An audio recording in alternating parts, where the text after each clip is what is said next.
आजचा दिवस ना पूर्णपणे थकल्यासारखं वाटत होतं किंवा कंटाळा आलेला, कारण की हा व्हिडिओ गावावरून आल्यानंतरचा पहिलाच दिवस होता आणि प्रवास कितीही आरामदायी असला तरीसुद्धा कंटाळा हा येतोच किंवा थकल्यासारखं वाटतंच.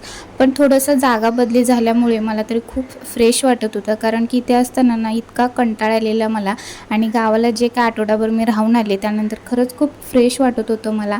तर आजच आम्ही सकाळी येऊन पोचलो. आल्याबरोबर सगळ्यात आधी मी माझं स्वतःचं आवरून घेतलं, त्यानंतर किचनमधलं सगळं आवरलं, किचन स्वच्छ केलं आणि लगेच स्वयंपाकाला सुरुवात केली. म्हणजे चहा नाश्ता वगैरे केला आणि लगेच स्वयंपाक आवरायला घेतला. तर आज मी जेवणामध्ये बनवलेलं चिकन भात आणि चिकनचं सुक्कं बनवलेलं, अगदी झाकण ठेवून, म्हणजे वाफेवरती शिजवलेलं चिकन, अगदी सिंपल बनवलेलं. त्यानंतर मग दुपारी आराम केला आणि परत संध्याकाळची कामं आवरायला घेतली. कांदे वगैरे साफ केले आणि अजून आणलेलं सामान जे होतं ते अजून बरंच आवरायचं होतं, पण जे काही खायचं होतं ते मात्र आवरून ठेवलं. आणि लॉंग व्हिडिओ लवकरच येईल. बाय.